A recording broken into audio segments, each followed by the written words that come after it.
A sharp autumn wind cuts through downtown Philadelphia as Mary Catherine O'Brien hurries toward the trolley stop, her nurse's cap secured tightly against the October chill. The year is 1918, and she's already worked 14 hours straight at Pennsylvania Hospital. But the emergency telegram in her coat pocket demands she return immediately. As she boards the overcrowded streetcar, something feels different.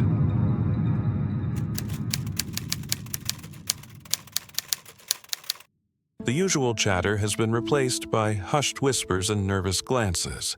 A man near the front covers his mouth with a handkerchief, his face flushed with fever. Another passenger suddenly doubles over, blood trickling from his nose. Mary Catherine watches in growing horror as the man's skin takes on an unsettling bluish tint. Within minutes, he collapses onto the floor of the trolley car, gasping for air that will never come. The other passengers recoil in terror, pressing themselves against the windows.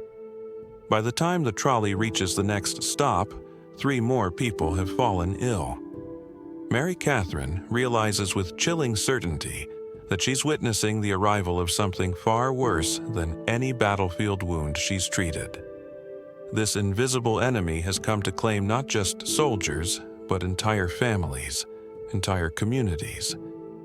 In the months ahead, this microscopic killer would prove more devastating than the Great War itself, claiming the lives of 50 million souls worldwide and forever changing what it meant to simply survive. The world of 1918 stood poised between 2 ages, caught in the final throes of the deadliest conflict humanity had ever witnessed, while simultaneously teetering on the brink of an even greater catastrophe. The Great War had already claimed millions of young men across Europe's muddy battlefields, but those who remained at home believed the worst was behind them. Victory seemed within reach, and families across America and Europe dared to hope that their sons and husbands might soon return from the trenches. Cities bustled with wartime industry. Women had entered the workforce in unprecedented numbers, and despite the hardships of rationing and blackouts, there was an underlying sense that civilization had endured its greatest test. Yet beneath this veneer of optimism lay vulnerabilities that would prove catastrophic. The same industrial progress that had powered the war effort had also created densely packed urban centers where diseases could spread with frightening speed. The global networks of trade and communication that had connected distant continents now served as highways for pathogens. Most critically, the war had depleted medical resources just when they would be needed most desperately. Experienced doctors and nurses served on distant battlefields, leaving hospitals understaffed and communities vulnerable. The stage was set for a pandemic that would make the horrors of trench warfare seem almost merciful by comparison. Somewhere in the remote reaches of rural Kansas, in the early months of 1918, death was stirring in ways that would have seemed impossible to imagine. At Camp Funston, a massive military training facility, soldiers from across America had gathered in crowded barracks, sharing meals, equipment, and living spaces in conditions that would prove ideal for a microscopic predator waiting for its moment. The influenza virus that emerged here was unlike anything medical science had encountered before.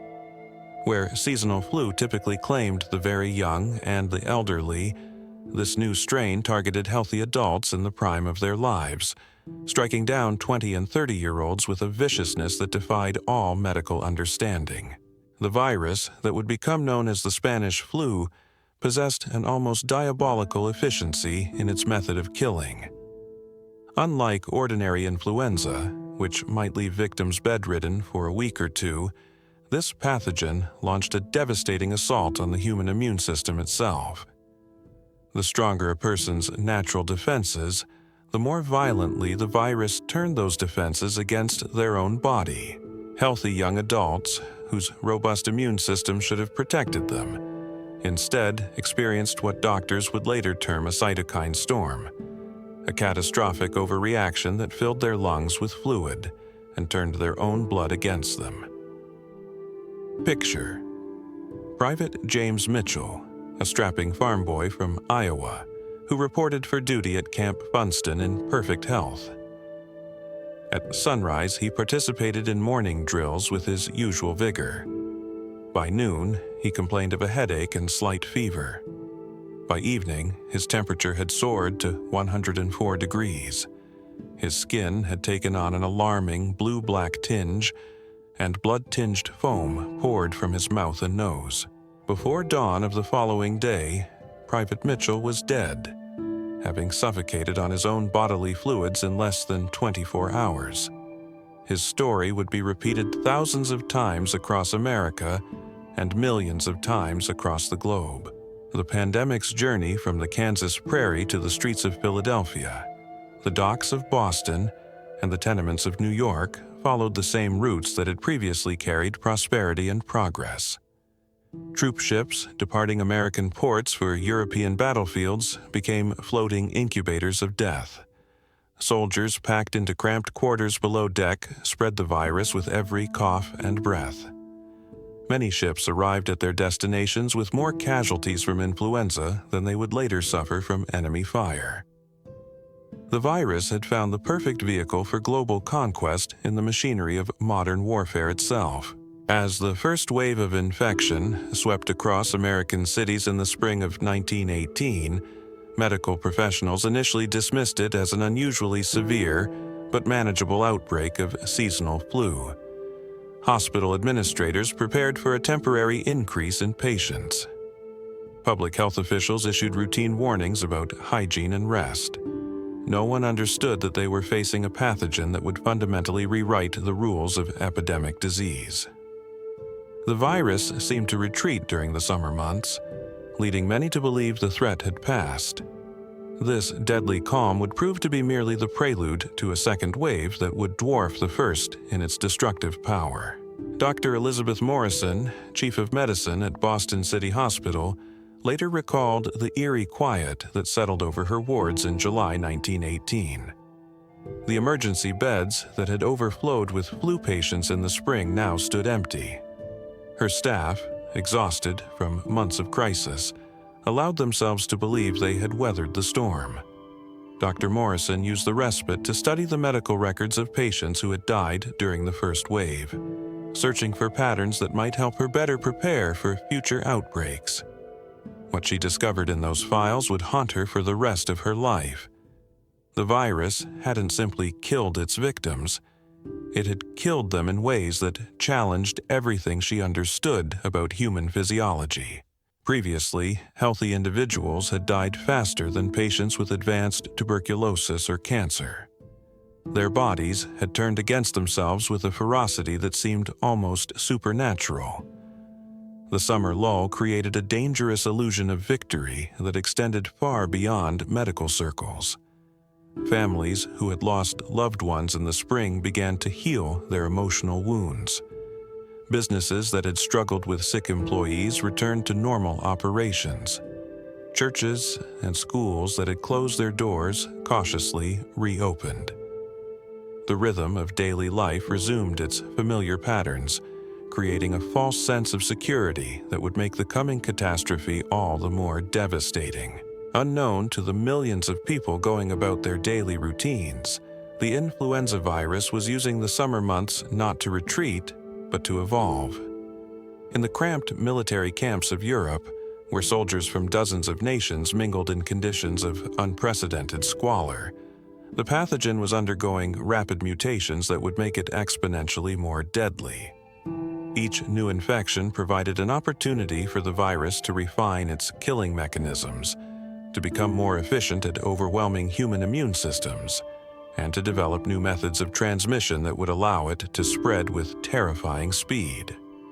By late August 1918, reports began filtering in from military hospitals in France of a new and more virulent strain of influenza that was decimating entire regiments. Field commanders, initially reluctant to acknowledge anything that might undermine morale, found themselves facing casualty rates from disease that exceeded their losses from enemy action.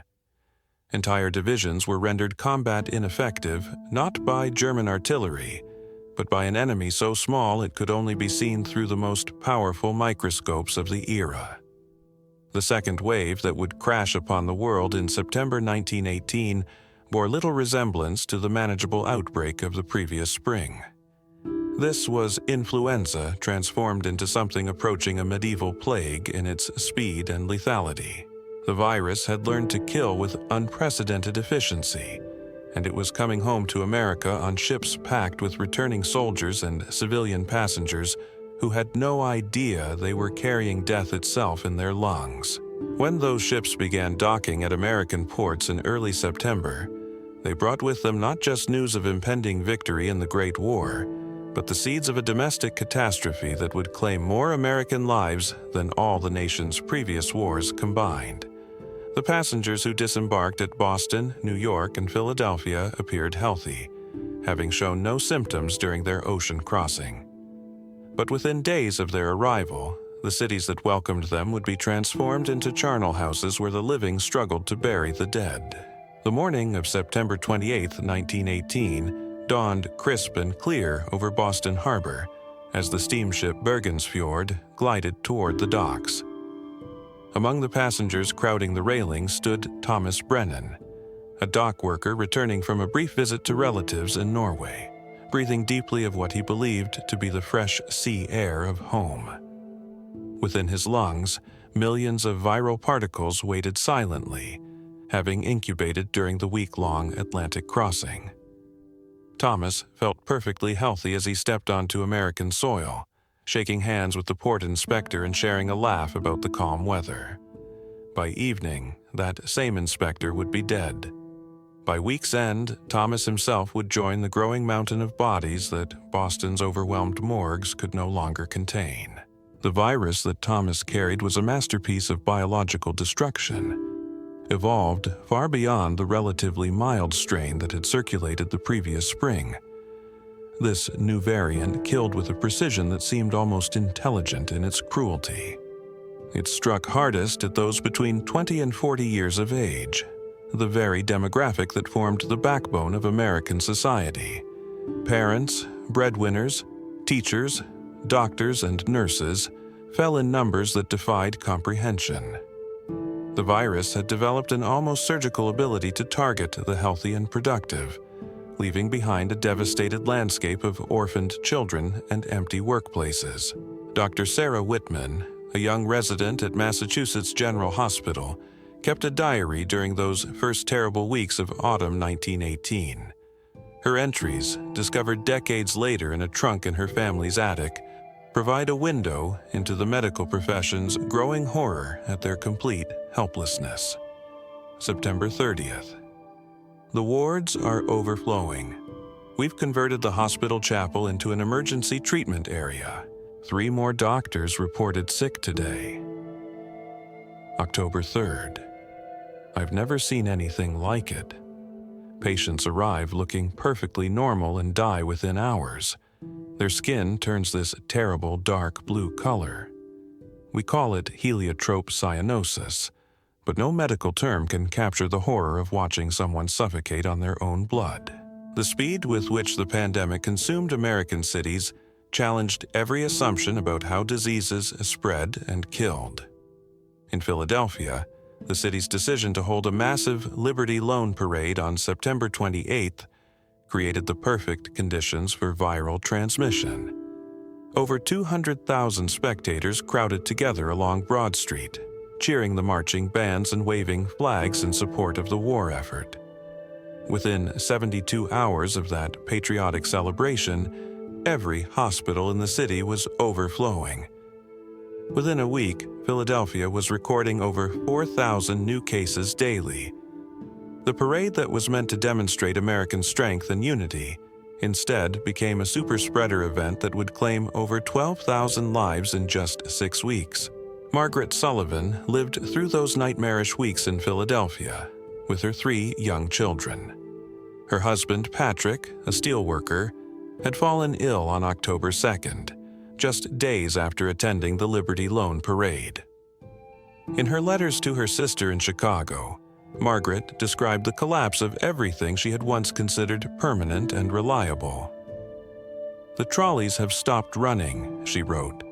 "Half the drivers are dead or dying. The telephone operators are gone. When you pick up the phone, there's just silence.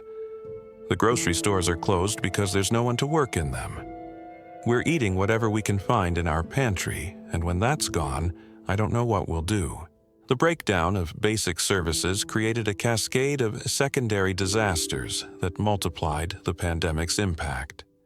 Garbage piled up in the streets because sanitation workers were dead or too sick to work.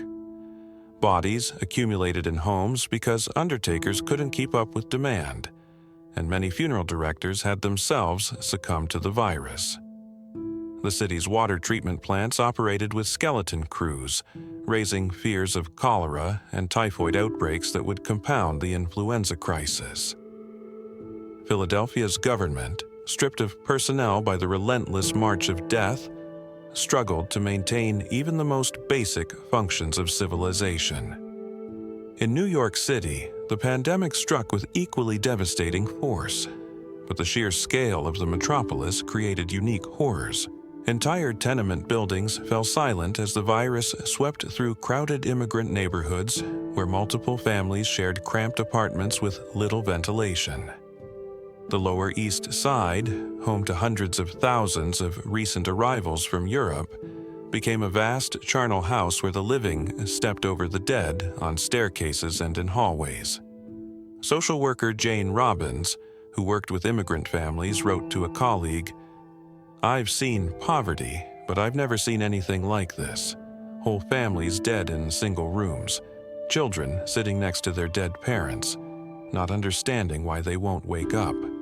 The smell of death hangs over entire city blocks.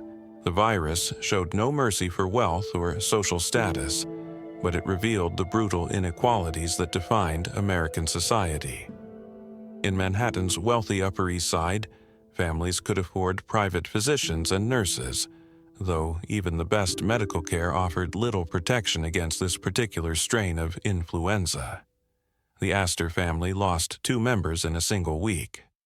The Vanderbilts closed their Fifth Avenue mansion and fled to their country estate, only to find that the virus had preceded them there. Money could buy comfort in dying, but it could not buy survival. Yet it was among the poor that the pandemic's cruelest lessons were taught. In Chicago's meatpacking district, where immigrant workers lived in conditions that public health officials had long condemned as dangerous, entire families vanished in the space of days.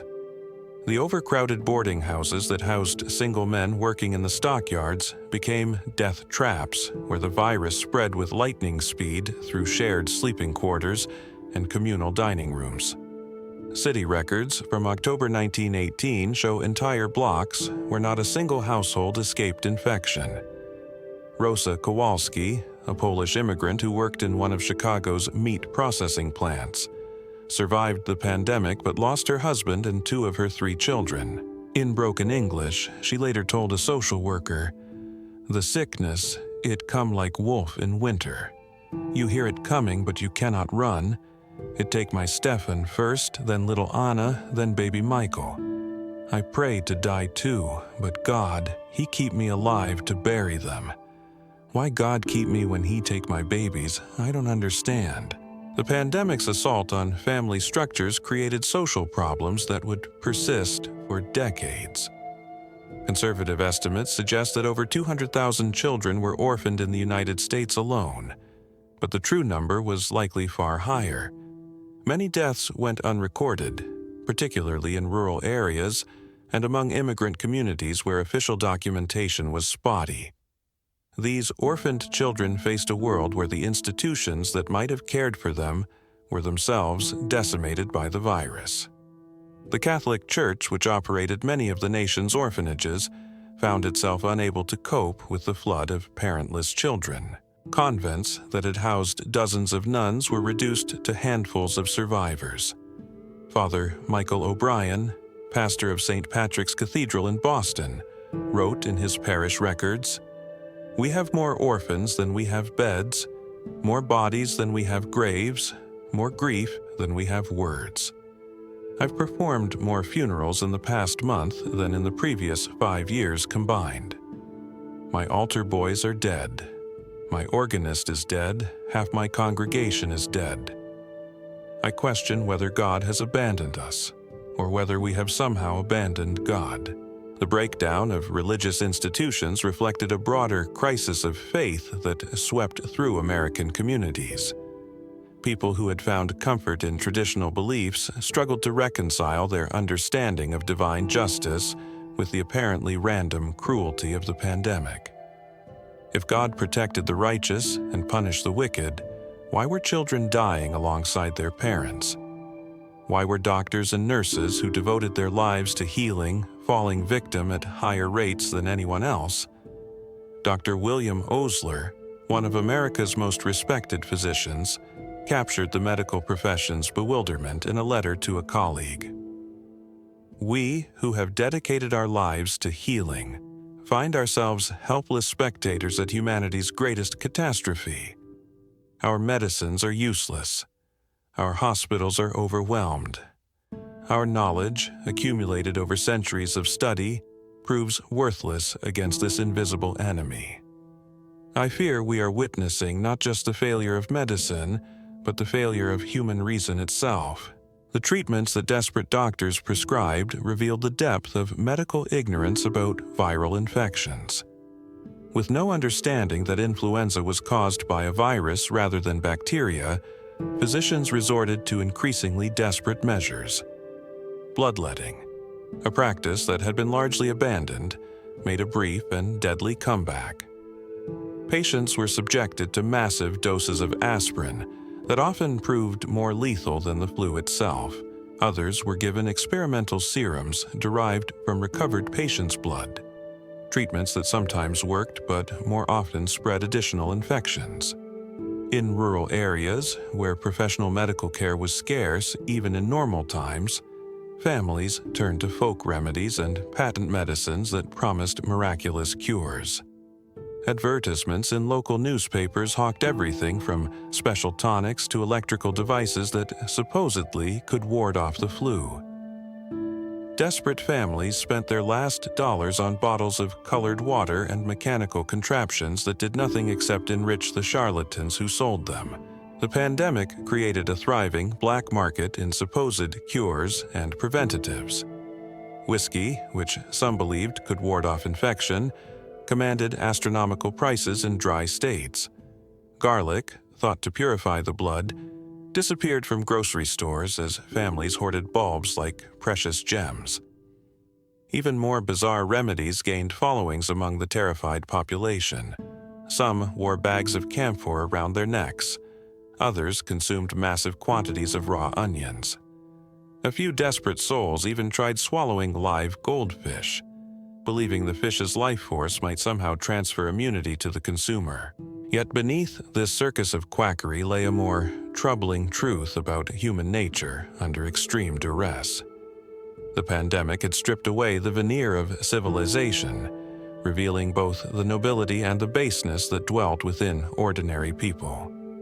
In neighborhoods across America, families who had lived as neighbors for decades suddenly viewed each other with suspicion and fear. Children were forbidden from playing together. Strangers crossed streets to avoid passing too closely. The simple act of coughing in public became a potential death sentence, not from the virus itself, but from the mob violence that might follow.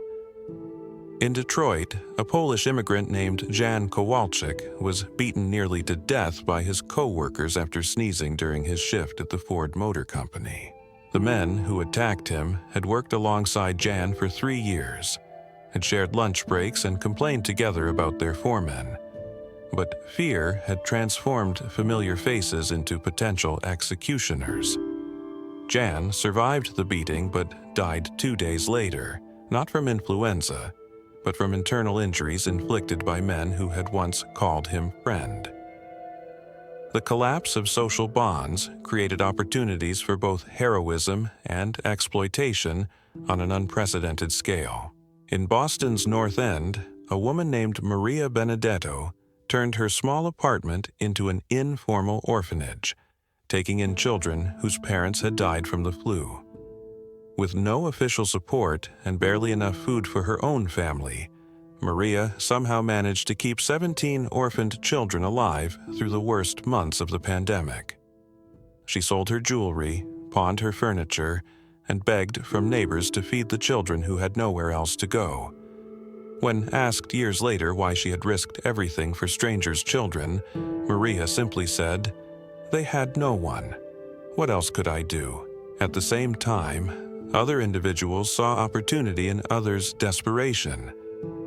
Funeral directors who had charged $25 for a burial in September were demanding $300 by November, knowing that grieving families would pay any price to bury their dead with dignity.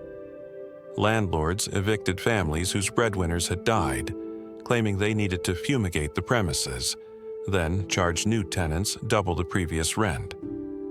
Some doctors abandoned their practices entirely, fleeing to remote country estates while their former patients died without medical care. The economic devastation rippled through every sector of American society with mathematical precision. Factories closed not because of lack of demand, but because too many workers were dead or dying to maintain production.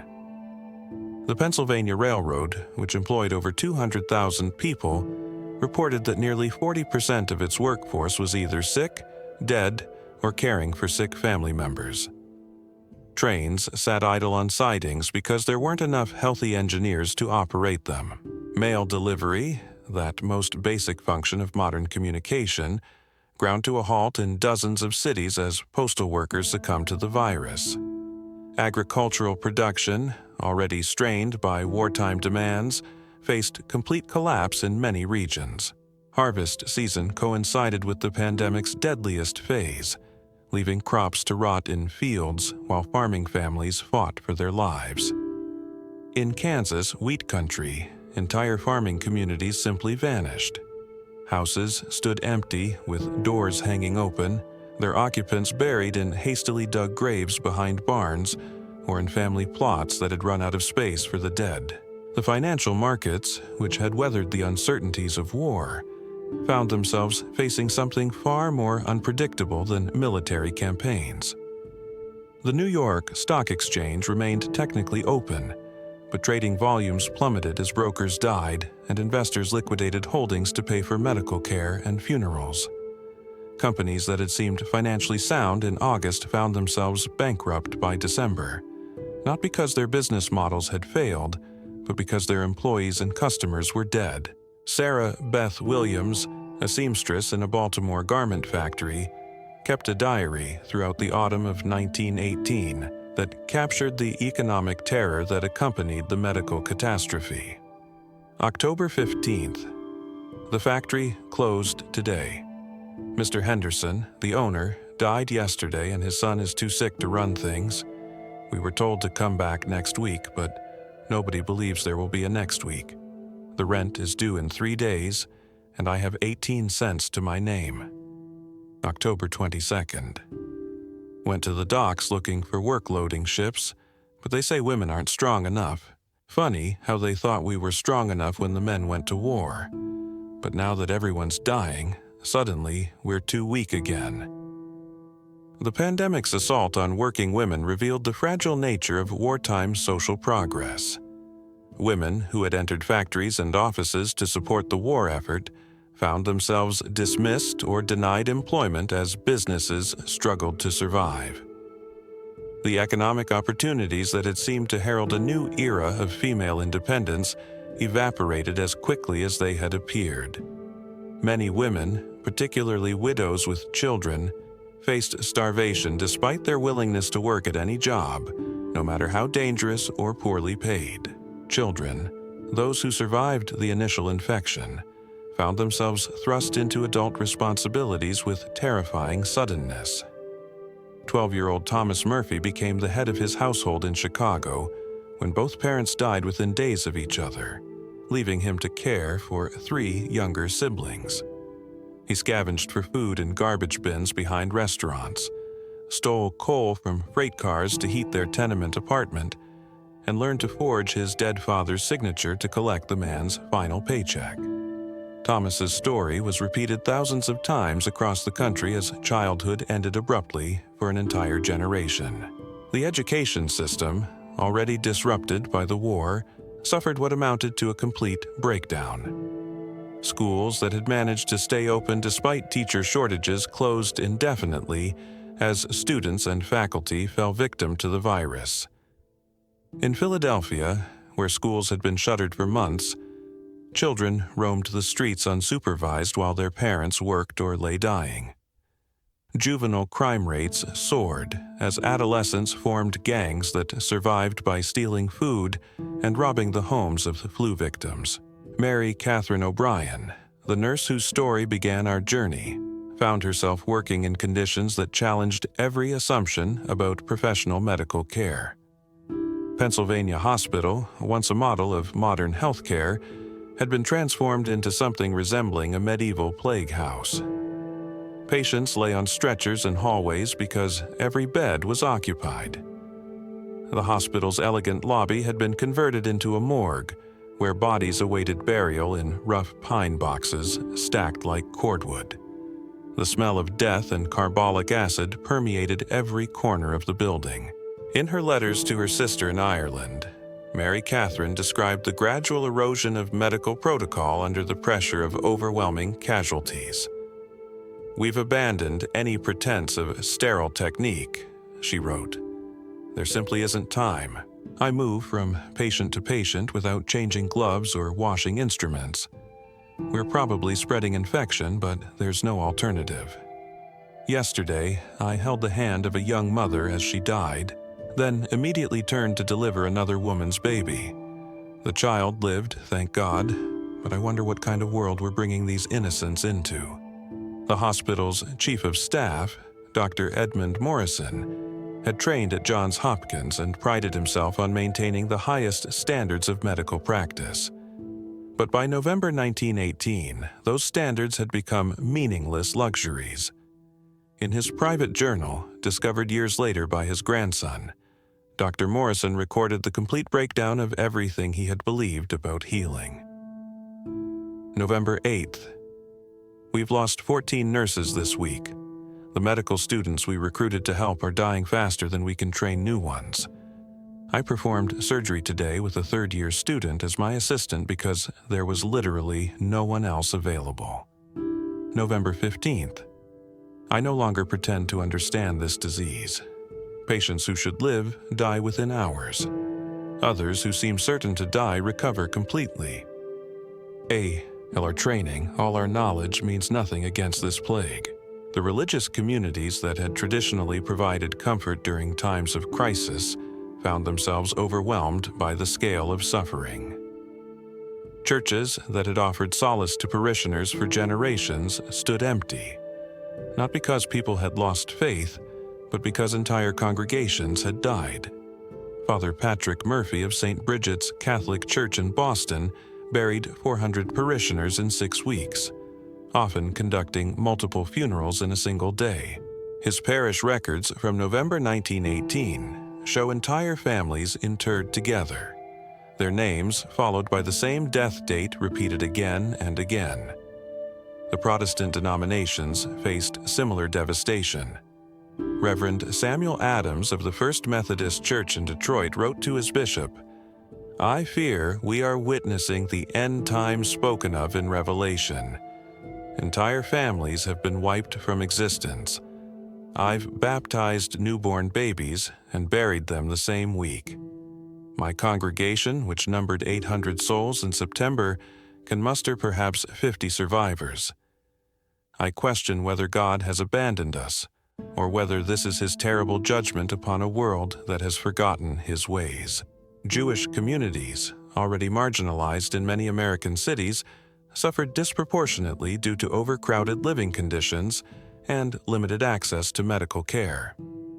The Lower East Side of Manhattan, home to hundreds of thousands of Jewish immigrants, became a vast necropolis where the traditional mourning practices of Shiva became impossible because there were no survivors left to observe them. Rabbi Isaac Goldstein of Congregation Beth Israel kept meticulous records of his community's losses, documenting the death of over 60% of his congregation between September and December 1918. The pandemic's impact on America's immigrant communities revealed the hollow promises of the melting pot ideal. Ethnic neighborhoods that had maintained distinct cultural identities for decades found themselves abandoned by city services and medical care. Italian families in Philadelphia's South Side were left to bury their own dead when undertakers refused to enter their neighborhoods. Chinese immigrants in San Francisco's Chinatown died in numbers that went largely uncounted by official statistics. The American dream that had drawn millions across oceans seemed to have transformed into a nightmare from which there was no awakening. Rural America, often romanticized as somehow more resilient than urban centers, proved equally vulnerable to the pandemic's assault. Farming communities that had prided themselves on self-sufficiency discovered that isolation offered no protection against a virus carried by traveling salesmen, mail carriers, and migrant workers. The Midwest, America's agricultural heartland, witnessed the complete abandonment of entire townships as farming families either died or fled to cities in search of medical care that didn't exist. In Nebraska, the small town of Wellfleet lost 80% of its population in 6 weeks. Main Street businesses stood empty with doors hanging open, their owners dead, and their goods scattered by wind and scavenging animals. The town's single doctor, an elderly man named Samuel Pierce, who had practiced medicine for 40 years, died on October 30th while making house calls to his remaining patients. His horse was found 3 days later, still hitched to his buggy, standing patiently beside the road where Dr. Pierce had collapsed and died alone. The psychological toll of witnessing such comprehensive destruction challenged the fundamental assumptions that had guided American life. The belief in progress, the confidence in human ingenuity, the faith in divine providence all crumbled under the relentless advance of an enemy too small to see but too powerful to defeat. Survivors spoke of a strange numbness that settled over them, a protective detachment that allowed them to function while surrounded by constant death.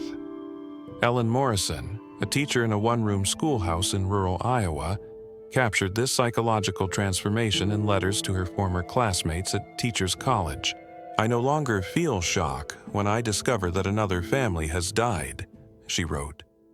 "Yesterday I found the Hendersons all dead in their farmhouse, the parents and 3 children arranged on their beds as if sleeping. I felt nothing but a mild irritation at having to walk an extra mile to find someone to help me bury them. I wonder if this numbness is what soldiers feel in war, this ability to witness horror without feeling. Have I become less human, or is this what humanity looks like when pushed beyond its limits?" The pandemic carved its deepest scars into the most vulnerable members of society, revealing truths about human nature that comfortable peacetime had long concealed. Children who survived found themselves navigating a world where the basic assumptions of childhood had been shattered.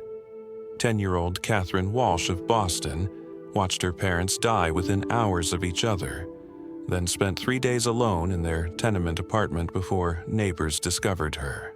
When social workers finally arrived, they found Catherine sitting calmly between her parents' bodies, having covered them with blankets and arranged their hands in prayer. She had eaten nothing but stale bread and water, yet showed no signs of hysteria or breakdown. The trauma had created a premature adulthood that would define the rest of her life. These orphaned children developed survival skills that previous generations could never have imagined needing. They learned to identify the signs of approaching death in strangers, to scavenge for food in abandoned buildings, and to sleep in doorways while avoiding the attention of overwhelmed authorities. Many formed makeshift families with other orphans, creating bonds forged not by blood but by shared catastrophe. In Chicago, a group of 7 children between the ages of 8 and 14 lived for months in an abandoned warehouse, caring for each other with a devotion that shamed the adults who had failed them. The pandemic's assault on traditional gender roles created opportunities and tragedies in equal measure. Women like Martha Henderson of Cleveland found themselves thrust into positions of authority they had never sought. When her husband died in October, Martha inherited his small manufacturing business at a time when half the workforce was dead or dying. With no business experience but desperate to feed her 3 children, she learned to read financial statements, negotiate with suppliers, and manage employees while grieving her husband's death. Her factory, which had produced textiles for the military, became one of the few businesses in Cleveland to expand during the pandemic, as Martha recognized that people would always need blankets and clothing, especially in a world where so many had lost everything. Yet, for every Martha Henderson who found strength in adversity, there were countless women who discovered that survival demanded compromises that would haunt them forever. Widows with young children faced impossible choices between starvation and prostitution. Factory work, when it could be found, paid wages that couldn't support a family. The social safety net that had seemed adequate in peacetime proved laughably insufficient when entire communities needed assistance simultaneously. The medical profession, which had entered the pandemic with confidence built on decades of scientific advancement, emerged profoundly humbled and forever changed. Dr. Margaret Thompson, one of the few female physicians practicing in 1918, later wrote that the pandemic had taught her more about medicine than her entire formal education. The virus had forced doctors to abandon textbook treatments and develop new approaches based purely on observation and desperation. She discovered that patients who were kept cool rather than warm had better survival rates, contradicting centuries of medical wisdom. She learned that simple aspirin, administered in the massive doses then considered standard, often killed patients faster than the flu itself. The pandemic also revealed the stark inequalities that divided American society along lines of race, class, and ethnicity. In the segregated South, African American communities faced the dual burden of the virus and systematic exclusion from medical care. Black families in Atlanta and Birmingham died at rates far exceeding those of white populations, not because they were more susceptible to the virus, but because hospitals refused to treat them and white doctors would not enter black neighborhoods. The pandemic didn't create these inequalities, but it exposed them with brutal clarity, stripping away any pretense that America offered equal protection to all its citizens. Native American communities suffered catastrophic losses that approached genocidal proportions in some regions. Entire tribes lost half or more of their members, with the virus spreading rapidly through reservation communities where overcrowding and malnutrition had created ideal conditions for transmission. The Ojibwe Nation lost nearly 60% of its population in Minnesota and Wisconsin. On the Crow Reservation in Montana, traditional burial practices had to be abandoned because there weren't enough survivors to perform them properly. Ancient languages died with their last speakers, and cultural knowledge accumulated over centuries vanished in a matter of weeks. The pandemic's psychological aftermath would linger for decades, creating what we might now recognize as an entire generation suffering from post-traumatic stress. Survivors developed behaviors and anxieties that seemed inexplicable to those who hadn't lived through the crisis. They hoarded food compulsively, even years later when supplies were abundant. They maintained obsessive cleanliness rituals and avoided crowds whenever possible. Many never fully trusted doctors or hospitals again, having witnessed the complete failure of medical authority during humanity's greatest health crisis. Children who had survived the pandemic carried particular psychological scars. Many suffered from what would later be recognized as survivor's guilt, wondering why they had lived when parents and siblings had died. Others developed an intense fear of illness that made them hypochondriacs for the rest of their lives. The normal developmental process of childhood had been interrupted by trauma so profound that many never fully recovered their capacity for joy or spontaneity. The economic recovery that eventually followed the pandemic created new forms of inequality and social tension. Those who had managed to accumulate property and resources during the crisis emerged wealthier than before, while families that had lost breadwinners often never recovered financially. The redistribution of wealth caused by mass death created opportunities for some, while condemning others to permanent poverty. Entire neighborhoods changed character as properties abandoned by dead families were bought cheaply by survivors with ready cash. Labor relations were permanently altered by the pandemic's demonstration of workers' mortality and replaceability. Unions that had been gaining strength before 1918 found themselves weakened by the deaths of organizers and members. Employers who had been forced to offer higher wages during the labor shortage caused by the pandemic were quick to reduce compensation once the crisis passed. The brief period when surviving workers had commanded premium wages gave way to a harsh reassertion of pre-pandemic power structures. The religious landscape of America was forever changed by the pandemic's assault on faith and religious institutions. Many survivors emerged from the crisis with their belief systems shattered, unable to reconcile their understanding of divine justice with the apparent randomness of who lived and who died. Churches that had been pillars of community life found their congregations decimated and their moral authority questioned. Some denominations never recovered their pre-pandemic membership, while new religious movements emerged that promised explanations for the catastrophe that traditional faiths could not provide.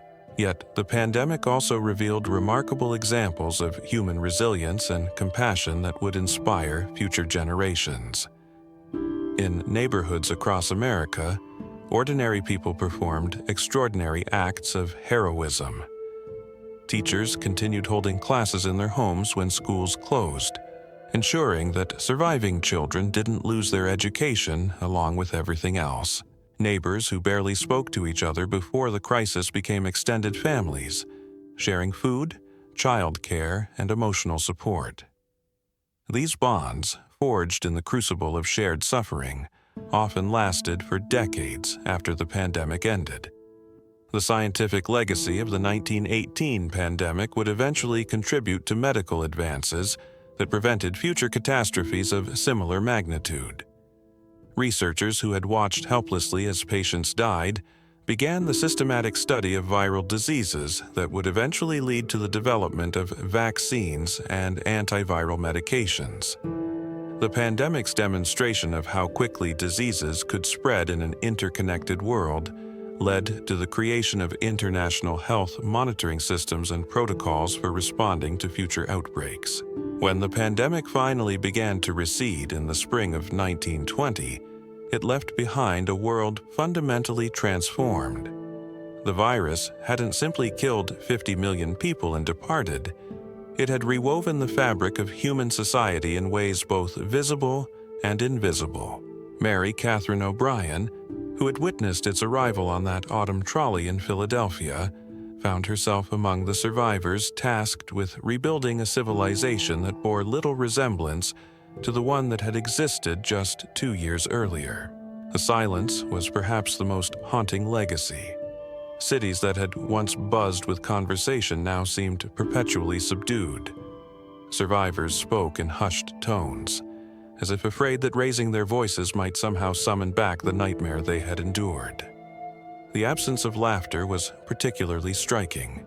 Children who had lived through the pandemic rarely played with the carefree abandon that had characterized childhood before 1918. Their games often mimicked the rituals of survival they had learned. Playing house meant practicing how to care for sick family members. Playing school meant learning to identify symptoms of contagion. Dr. Jonathan Hayes, who had served as chief medical officer in Boston during the crisis, spent the remainder of his career documenting the pandemic's long-term effects on survivors. His research, largely ignored during his lifetime, revealed that those who had lived through the Spanish flu carried invisible wounds that would never fully heal.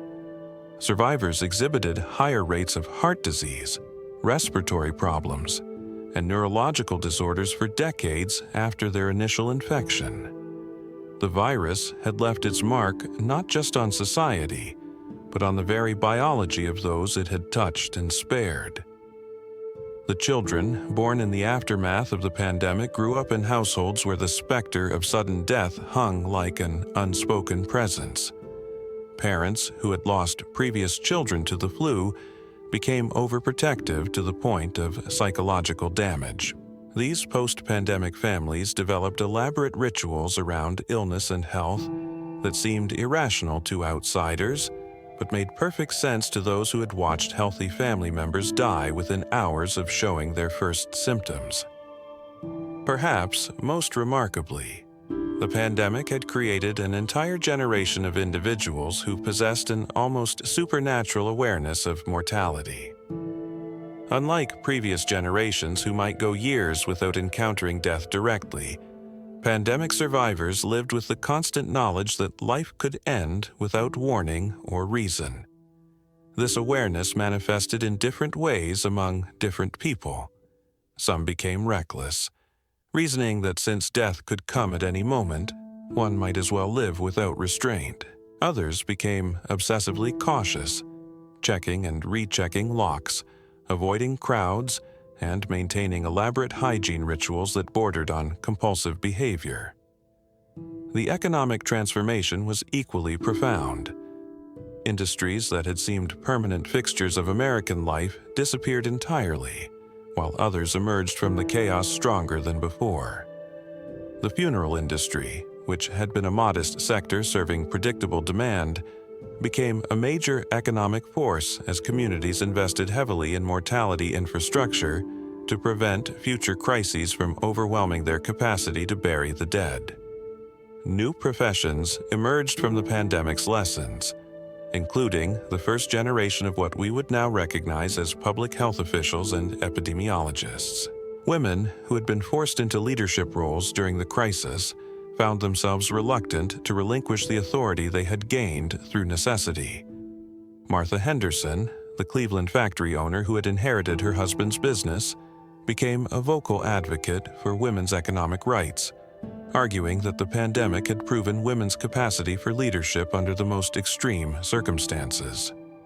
Her factory, which had thrived during the crisis, became a model for other businesses owned and operated by women who had discovered strengths they never knew they possessed. The pandemic's impact on American immigration patterns would reshape the nation's demographics for generations. The virus had struck hardest in the crowded urban neighborhoods where recent immigrants typically settled, creating a lasting association between foreign populations and disease that would influence immigration policy for decades. At the same time, the massive labor shortages created by pandemic deaths opened opportunities for immigrant communities that survived, allowing some families to advance economically in ways that would have been impossible under normal circumstances. Rural America, which had suffered just as severely as urban centers, underwent a fundamental transformation in its relationship with the outside world. Farming communities that had previously welcomed traveling salesmen, seasonal workers, and other outsiders became suspicious of anyone who might bring disease from distant places. The isolation that had once been a simple fact of rural life became a deliberate strategy for survival, creating pockets of American society that would remain largely cut off from national trends for decades to come. The pandemic had also revealed the fragility of the knowledge systems upon which civilization depended. Libraries that had taken centuries to assemble were lost when entire communities died. Craftsmen who possessed irreplaceable skills died without passing their knowledge to apprentices. Languages spoken by small immigrant communities disappeared when their speakers succumbed to the virus. The pandemic had created not just a demographic catastrophe, but an epistemological one, erasing accumulated human knowledge at a scale not seen since the fall of ancient civilizations. As the 1920s progressed, and American society attempted to return to normalcy, the pandemic survivors found themselves inhabiting a world that seemed determined to forget what had happened. The Jazz Age celebration of life and pleasure that characterized the decade was, in many ways, a collective attempt to deny the trauma that an entire generation had endured. Yet beneath the surface gaiety lay a profound anxiety, a recognition that the foundations of civilization were far more fragile than anyone had previously imagined. The lessons of 1918 would echo through the remainder of the 20th century and beyond. The pandemic had demonstrated that modern society's greatest vulnerabilities lay not in its weapons or its politics, but in its interconnectedness. The same networks of trade and communication that had created unprecedented prosperity had also created unprecedented opportunities for catastrophic destruction. Future generations would grapple with this fundamental paradox, seeking ways to maintain the benefits of global connection while protecting against its inherent dangers. Today, as we face our own global health challenges, the voices of the 1918 survivors speak across the decades with urgent clarity. Their experience reminds us that pandemics are not merely medical events, but total social phenomena that test every aspect of human civilization. They teach us that survival is not just a matter of individual resilience, but of collective solidarity and mutual support. Most importantly, they demonstrate that even in humanity's darkest hours, the capacity for compassion, courage, and renewal endures. The Spanish flu took 50 million lives, but it could not extinguish the human spirit. That, perhaps, is the greatest lesson the survivors of 1918 have left us, and their most precious gift to future generations who will inevitably face crises of their own.